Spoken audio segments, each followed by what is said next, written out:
Sir नमस्कार. नमस्कार. काय नाव आपलं? माझं नाव कॅप्टन उमेश अवचट, निवृत्त.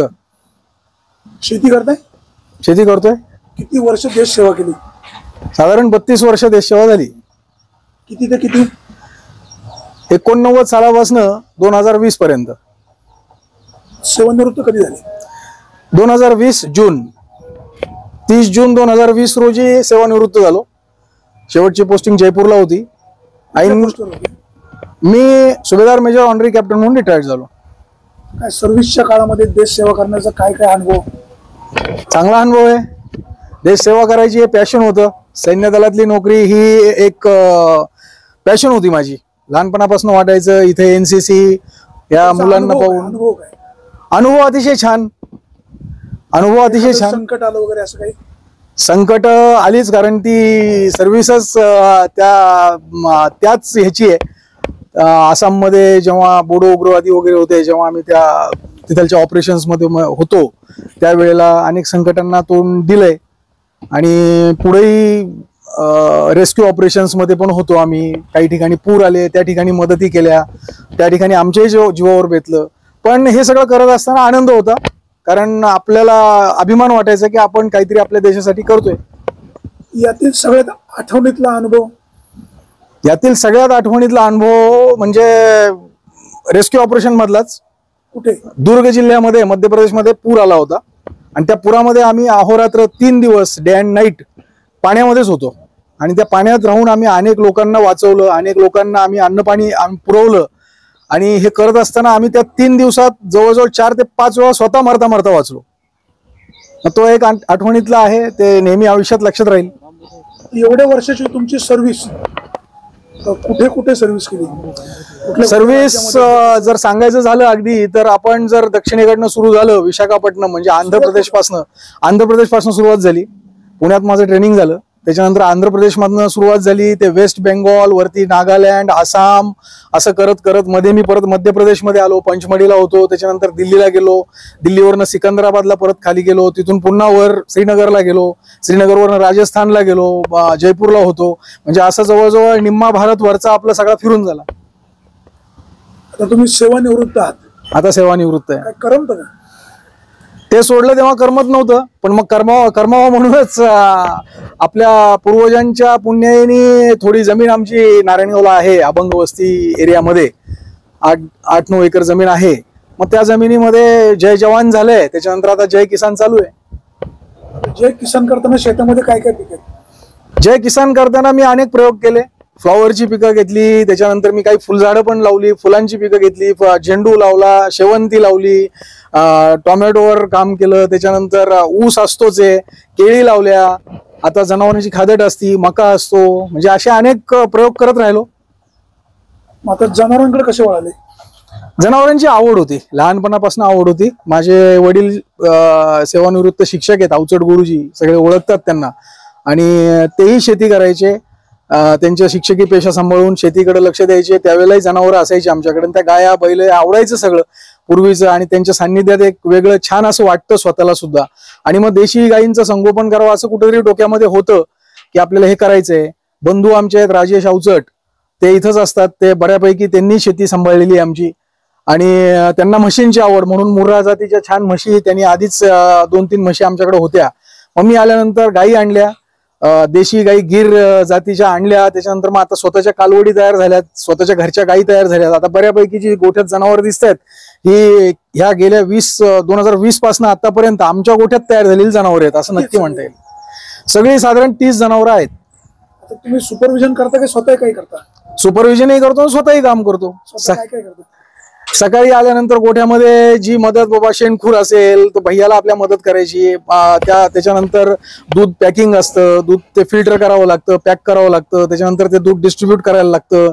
मग अगदी लोकांच्या घरापर्यंत जाऊन दूध मी स्वतः देतो सकाळ आणि संध्याकाळ. आमच्याकडे म्हशी पण आहेत, गावठी गाई पण आहेत, जर्सी गाई पण आहेत. वेगवेगळं विकता? हो, मिक्स करून विकता? नाही, वेगवेगळं विकतो. खरं म्हणजे जर्सी गाईचं दूध म्हणजे हे खरं म्हणजे आपल्या भारताला पुरवठा दूध आहे असं म्हणायला लागेल. या दुधापेक्षा न्यूट्रिशन व्हॅल्यू नक्कीच गावठी गाईमध्ये हे आता शास्त्रीय दृष्ट्या पण सिद्ध झालेलं आहे. आणि एक नेहमी मनात अभिमान वाटतो मला की मी जे दूध देतोय ते ह्या भेसळीच्या युगामध्ये 100% शुद्ध दूध देतो. कुठल्याही प्रकारचं त्याच्यामध्ये मिलावट मी करत नाही, कुठल्याही प्रकारचं पाणी वगैरे दुधामध्ये नसतं. त्याच्यानंतर ही मुक्त गोठा असल्यामुळे जनावर सुद्धा आजारी पडत नाहीत. शक्यतो गावठी जनावर तर खरंच आजारी पडत नाहीत. म्हणजे माझा आतापर्यंतचा अनुभव आहे, ह्या जनावरांना खरंच खायला सुद्धा कमी लागतं, आजारी सुद्धा कमी पडतात आणि ह्यांचं दूध सुद्धा व्हॅल्युएबल आहे. त्याप्रमाणे म्हशी सुद्धा असंच आहे, सुंदर दूध असतं. ज्यांनी ज्यांनी लावलंय दूध ते आता इतके वर्ष झाली ते कंटिन्यू त्यांच्याकडे माझी दूध चालू आहेत. म्हशीचं दूध काय भाव? म्हशीचं दूध माझं 80 रुपये पर लिटर. गावठी गाईचं? गावठी गाईचं 85 रुपये पर लिटर. खायला चांगलं कुठलं? खायला असं आहे ते स्वतःच्या स्वादावर अवलंबून आहे. खरं म्हणजे जर मेडिसिनल व्हॅल्यू पाहिली तर गावठी गाईचं सगळ्यात उत्तम दूध. 2 नंबरला म्हशीचं. दोन्हीही A2 प्रकाराची दूध. जर्सी गाईचं दूध हे A1 असतं आणि A1चं आपल्याला सगळ्यांना माहिती आहे की A1 दूध हे शरीराला एवढं चांगलं नाही, हानिकारकच आहे. पण A2 दूध चांगली असतात. त्यामध्ये म्हशीच्या दुधात फॅट जास्ती असतं. म्हणजे ज्याला फॅट नको आहे त्यांनी गावठी गाईचं दूधच वापरावं. तुम्ही मगाशी म्हणाले तुम्ही पाणी टाकत नाही, दूध मिक्स करत नाही, तुम्ही सीमेवर काम केलेलं आहे, प्रामाणिकपणा तुमच्यात निश्चित आहे. आता हे दूध असं वेगवेगळं त्याची विक्री किती होते? म्हणजे गावठी गाईंचं किती, जर्सी गाईंचं किती, म्हशींचं किती? आताच्या डेटला म्हणजे आजच्या दिवसाचं म्हणाल तर जवळजवळ म्हशीचं दूध माझं 30 लिटर विक्री होतं, सकाळ संध्याकाळ मिळून 30 लिटर. गावठी गाईचं साधारण 8-16 लिटर विक्री होतं आणि बाकी जर्सी गाईचं आता साधारण एक 15 लिटर रतिबाल जातं आणि उरलेलं मग मी डेअरीमध्ये घालतो. लोक इकडे न्यायला येतात का तुम्ही पोच करता? नाही, मी पोच करतो. न्यायला माझी फार अपेक्षा आहे लोकांनी गोठ्यावरून न्यावं, त्यांनी येऊन थोड्या वेळ गायींच्या सान्निध्यात यावं, इथं पाहावं कसं चाललंय आणि इथून नेलं तर मला सुद्धा मदत होईल.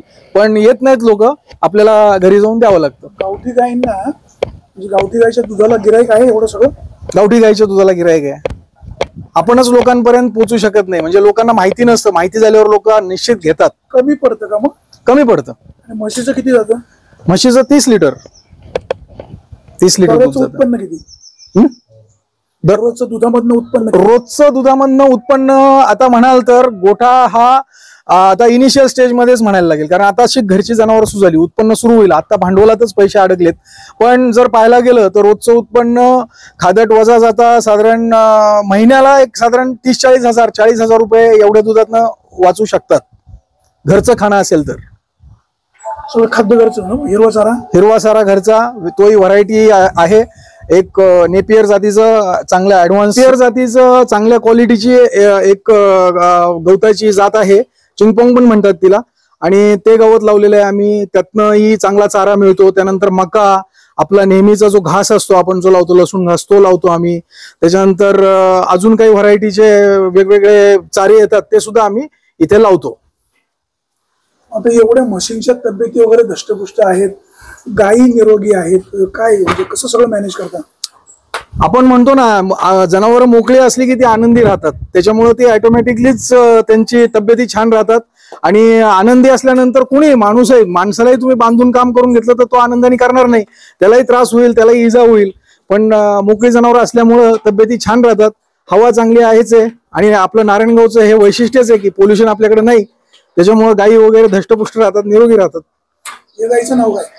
ही सहवाल गाय आहे आणि हा, हिचं नाव ठेवलंय, पण गमतीचा भाग हिचं नाव मी कायम विसरतो. मला आता थोड्या वेळ आठवल्यावर मी सांगेल. हा, ही म्हैस आहे, ही पेप्सी. ती पलीकडे ती चुनमुन उभी आहे. त्याच्यानंतर इकडं लाडो आहे. अशा म्हशींची पण नावं ठेवलीत. पलीकडे जो रेडा आहे तो जगन म्हणून आहे, मुर्रा जातीचा. अशा पद्धतीने म्हशींची पण नावं ठेवली. हा, मी मुर्रा जातीचा मुद्दाम हरियाणावरनं रेडा घेतलेला आहे. आमचे बंधू आम्ही दोघांनी मिळून.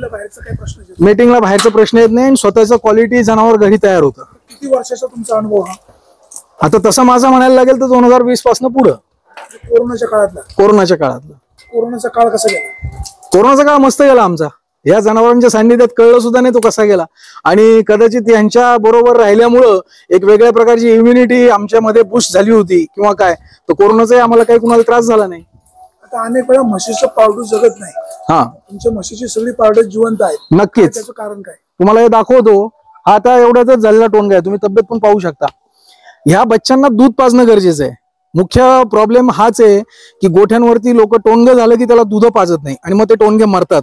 आणि असं घडल्यानंतर कित्येक गोठ्यांवरती हार्मोनशी इंजेक्शन देऊन नंतर दूध काढली जातात. पण आम्ही यांना दूध वगैरे पाजून यांच्या तब्येती नीट ठेवतो. तुमच्याकडे ज्या म्हशी आहेत त्या कुठल्या आहेत? मुर्रा जातीच्या आहेत सगळ्या. मुरा पण कुठल्या? कर्नाटक, हरियाणा. मुर्रा ही जात हरियाणामध्येच सापडती. एक म्हैस दूध किती देते? एक म्हैस आमच्याकडची चांगली म्हैस साधारण एका वेळेला 6 लिटर दूध देते. 6 लिटर दूध देते. हो, तुम्हाला दिसेल मुर्रा जातीच्या म्हशींची शिंग अशी गोल असतात.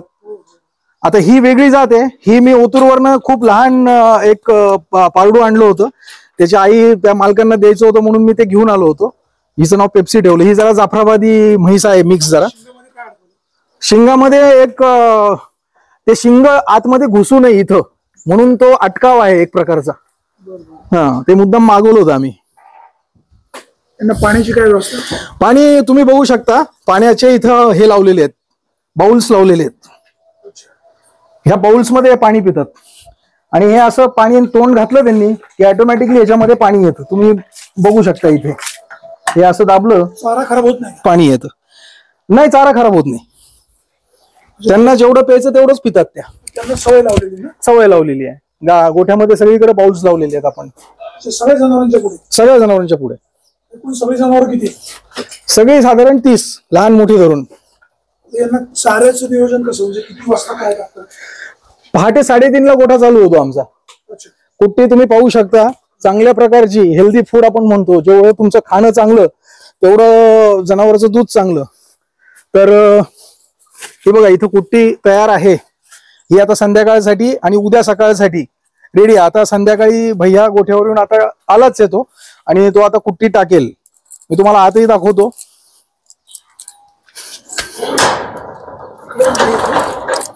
हो, इकडे पण गाय आहे, बैल आहे. बैलांचा उपयोग काय? बैलांचा उपयोग चारा आणण्यासाठी. चारा आणण्यासाठी ट्रॅक्टर ऐवजी आम्ही पारंपरिक बैल आणि बैलगाडा ठेवलाय. स्वतःलाही मजा वाटते, बैल पोहायलाही छान वाटतं. तुम्ही बघू शकता इथं ही खिलार जातीची गाय आहे, हरणी. आता गाभण आहे.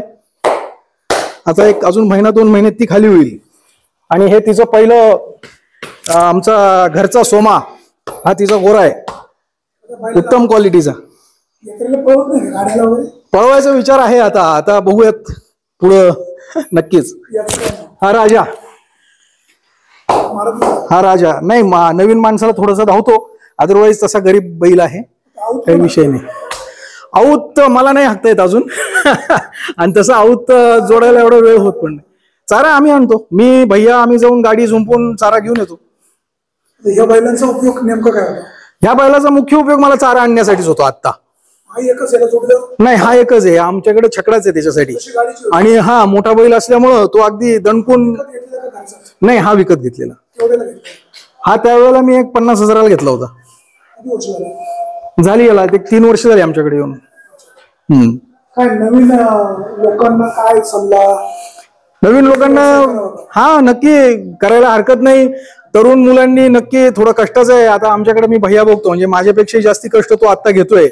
नॅचरली पहाटे 3:30ला उठणं, दूध काढणं, वेळच्या वेळी जनावरांचं शेणखूर करणं, पण त्याच्यामध्ये एक वेगळा आनंद आहे. आपल्या इथं अनेक तरुण आहेत जे बेकार फिरतात. माझी तर फार इच्छा असते, मी दूध वाटत असतो. मला बरेच जण म्हणलेत, अहो तुम्ही आता एवढे रिटायर्ड झाले, एवढे चांगल्या रँकने तुम्ही दूध बिध वाटता. म्हटलं त्याला काय प्रॉब्लेम आहे, आपण चांगलं काम करतोय. आणि उलट मला अभिमान आहे की मी एक गावातल्या 50 घरांमध्ये चांगलं दूध देतोय, निर्भेळ दूध देतोय. ही जी पुढची पिढी येणार आहे यांना चांगलं दूध देण्याचं पुण्यकर्म करतोय. मग हे काम आपल्या तरुणांनी केलं तर काय वाईट आहे? त्यांनी माझ्याकडनं आदर्श घ्यावा. हे सगळं करत असताना सामाजिक कामामध्ये काही सहभाग तो असतोच. आपण पत्रकार आहात, आपण बघताच. आपल्या धर्मासाठी, आपल्या देशासाठी आपण काम केलं पाहिजे, ही भावना आहे. सर, बिबट्यांचा प्रादुर्भाव खूप आहे. हो हो, झालाय तसा. पूर्वी म्हणजे बिबट्या आमच्याकडे खूप वर्षांपासून, मी आल्यापासून बिबट्या इथं आहेच आहे. पण आम्हाला पहिल्यांदाच त्याचा प्रादुर्भाव जाणवला आणि आजच त्याची बातमी पण आहे. काल घटना घडली. इथं मागं गोठा आहे, तिथं मी काही शेळ्या पण ठेवल्या होत्या उस्मानाबादी. तर तिथं बिबट्यानी हल्ला केला होता रात्री घराच्या मागे. मी तुम्हाला दाखवतो आता ती. हे जे तुम्ही जाळीचं बनवलेलं आहे गोठा, इथे काय असतं? इथं शेळ्या असतात. मी आवड म्हणून एक उस्मानाबादी शेळ्या आणल्या होत्या, एक 6 शेळ्या. ती जी मगाशी आपण खिलार गाय बघितली पंढरपूरवरनं, तिच्या बरोबरच त्या आणल्या होत्या आणि त्या मी इथे ठेवल्या होत्या. पंढरपूर पंढरपूर मंगळवेढा. हो, कशाने आणले? ट्रकनी. अरे बापरे, स्वतः पाहायला गेले, आणायला गेले? हो, तिच्याबरोबर खिलार गाय पण आणली ना, ती मगाशी पाहिलेली आपण. खूपच आवड दिसते. इथं जाळीला होल पडलं काय प्रकार आहे? हा, तर इथं ही जाळी कम्प्लीट कनेक्टेडच होती वरती. आता आम्ही कधी असा विचार केला नाही की बा जनावर एवढं उंच उडी बिडी मारेल किंवा काय, पण त्यांनी जी उडी मारली त्याच्या पंजांच्या भारानी आणि त्याच्या भारानी हे सगळं वाकलं खाली आणि त्याला आत जायला जागा मिळाली. त्याच्यामुळे तो आत गेला आणि मग आत त्यांनी मोठी शेळी मारली, पण ती त्याला नेता आली नाही. मग तिच्यापेक्षा थोडी लहान शेळी त्यांनी मारली, ती पण मोठीच होती, दुभती शेळी होती खरं म्हणजे. ती मात्र त्यांनी इथून ओढून काढली बाहेर आणि तो अशा ह्या दिशेने घेऊन गेला. पुढे जाऊन उसामध्ये त्यांनी ती फाडून खाल्ली. शेळी सापडली? शेळी सापडली, आम्ही माग काढला तिचा. वन विभागाचे लोक आलते? वन विभागाची लोक आलती. आपल्या इथं ज्ञानेश्वर पवार म्हणून वनपाल आहेत, ते आले, त्यांनी पंचनामा केला, प्रॉम्प्ट ऍक्शन केली त्यांनी. आणि साहेब पिंजरा वगैरे लावू का विचारलं, तर मी पिंजऱ्याच्या अगेन्स्ट आहे. म्हणजे बिबटे जरूर वाढलेत, त्याच्यात त्यांचा दोष नाहीये, दोष कुठेतरी आपला आहे. आपणही त्यांचं क्षेत्र अक्वायर केले आणि त्या ठिकाणी तुम्ही जर पिंजऱ्यात तो बिबट्या पकडला तर त्याची जागा दुसरा बिबट्या घेतो. साधारण महिना दीड महिन्यापूर्वी आमच्या इथं जो बिबट्या होता तो पकडला गेलाय आणि आता नवीन आल्यानंतर मात्र आम्हाला त्रास झालाय. त्या बिबट्याचा आम्हाला तसा कधी त्रास झाला नव्हता. तुम्ही असे पहिले आहेत का बिबट्या पकडू नका म्हणणारे? मला माहित नाही, पण माझं असं मत आहे प्रामाणिक की नको पकडायला, आपण आपली काळजी जास्तीत जास्त घ्यावी आणि आपण राहावं. हा, पण एक सरकारला मात्र एक विनंती राहील की ते बिबट्यांची नसबंदी करून कुठेतरी त्यांच्यावर कंट्रोल मात्र केला पाहिजे, नाहीतर हे संख्या नियंत्रित केली पाहिजे.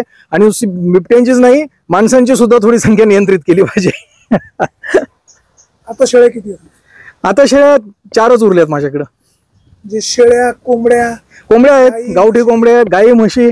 मग फार्म हाऊस म्हणतात ते कशाला, हे सगळं तिथं दिसलं की ते फार्म हाऊस वाटतं. आता तुम्ही राहिला असतं गावात, हो, कधी येतं? शेतावर मनात आलं की शेतात. आज वाटलं की आज रात्री मळ्यात मुक्काम करायचं तर मळ्यात. तुमच्या कुटुंबामध्ये किती माणसं असतात? कुटुंबामध्ये आम्ही 3 भाऊ, 3 भावांची कुटुंब आता वेगवेगळी आहेत, पण सगळे मिळून आम्ही 13 जण आहोत, आई वडील धरून. हे सगळं शेतीचं मॅनेजमेंट कोण पाहत? शेतीचं मॅनेजमेंट माझ्या भावाला खूप चांगलं नॉलेज आहे, धाकट्या भावाला राजेश अवचट. त्यांनी बरेच वर्ष शेती केली आहे. मी सैन्यात असताना त्यांनीच बऱ्यापैकी सांभाळलंय. दिनेशला एवढी आवड नाही, पण राजूला आवड आहे, तो खूप जाणकार आहे शेतातला, त्याच्यामुळे आम्ही करतोय सगळेजण.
बातम्या शेतीच्या,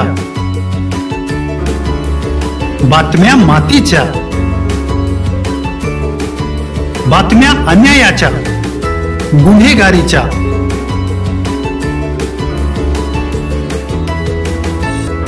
राजकारणाच्या आणि समाजकारणाच्या,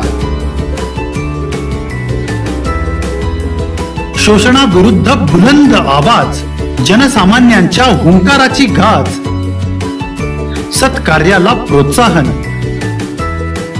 दुष्कृत्याला अनुशासन,